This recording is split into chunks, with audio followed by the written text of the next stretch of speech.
उपरवार भइल बाना अरे बुखार भइल बा उपरवार भइल बाना अरे बुखार भइल बा किए हो अरे छौड़ी से पूछा करा प्यार भइल बा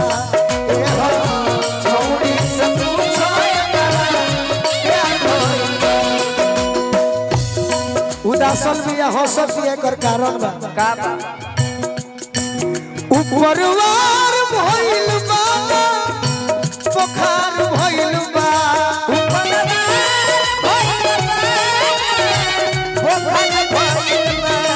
उपरवार भइल बा बुखार भइल बा किए हो आला लगाई तरह से हम इतना खुश बनी कि तू यही विभाग के हो के आज फौज में नौकरी करे लगलो बहुत हम खुश बनी अति सुंदर और किए हो अरे छौड़ी से पूछा करा प्यार भइल बा छौड़ी से पूछा करा प्यार भइल बा छौड़ी से पूछा करा प्यार भइल बा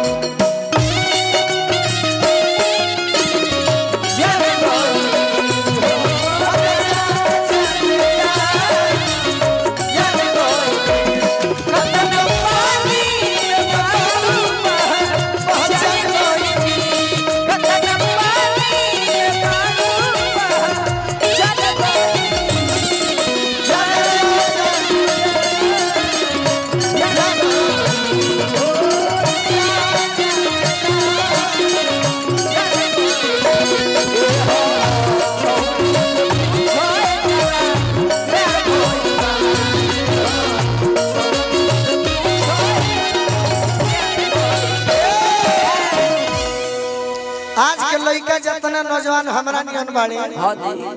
वो प्रेम करो तारे कुछ दिन सही 4 दिन hi hello good morning tata bye good evening good night होता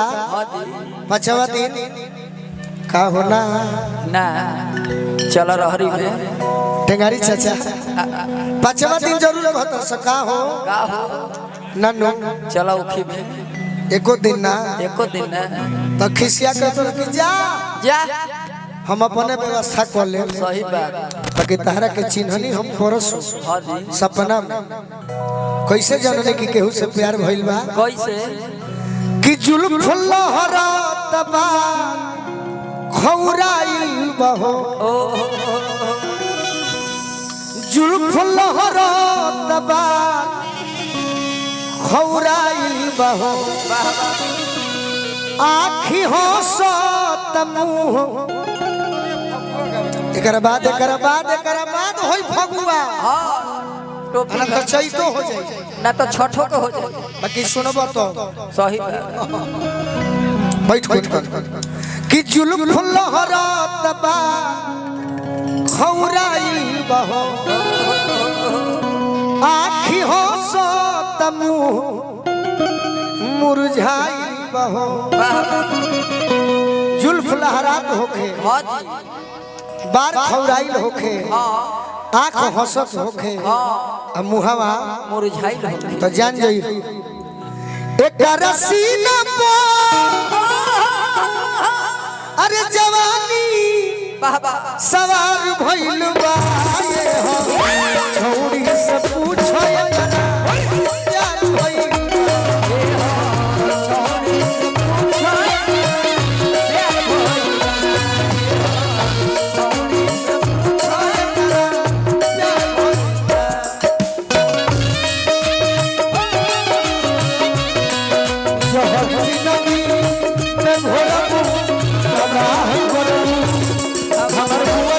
हमार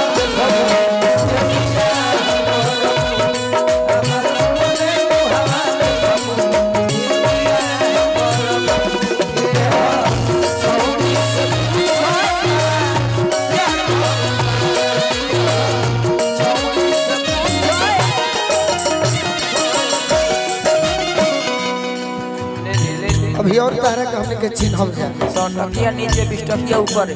चल के देखैबू तो तनी चल के देखा दो तनी चल जैसे अपना घर से निकले लू दीवाना के पागल बनावे खातिर वैसे तनी चल के देखाओ तो ना ना ना गबड़ाता ऐसे तो भैंस चले चल डगर में देख डगमा गाता हो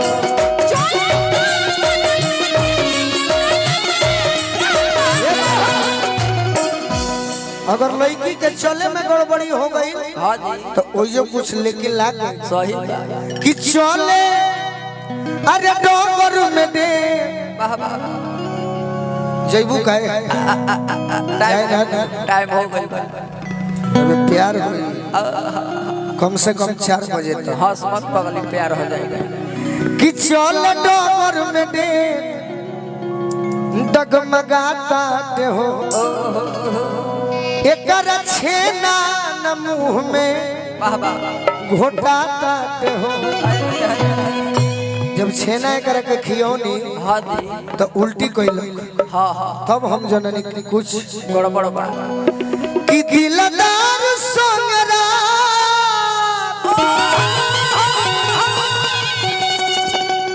दिलदार संगरा वाह वाह अरे गुलजार भइल बा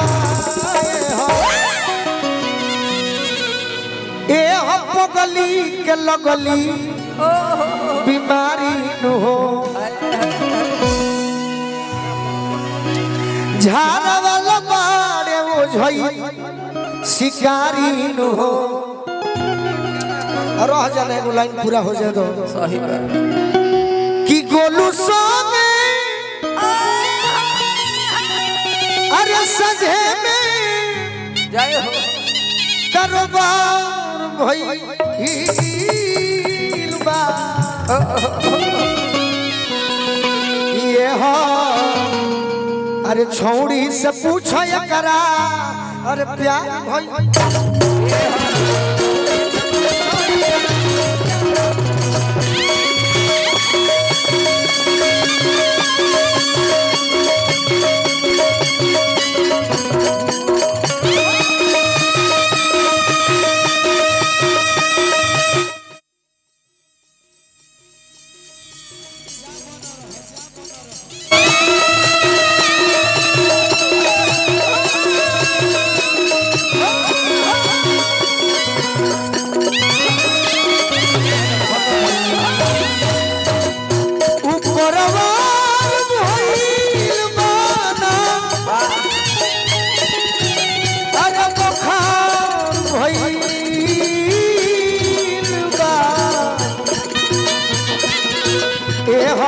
छौड़ी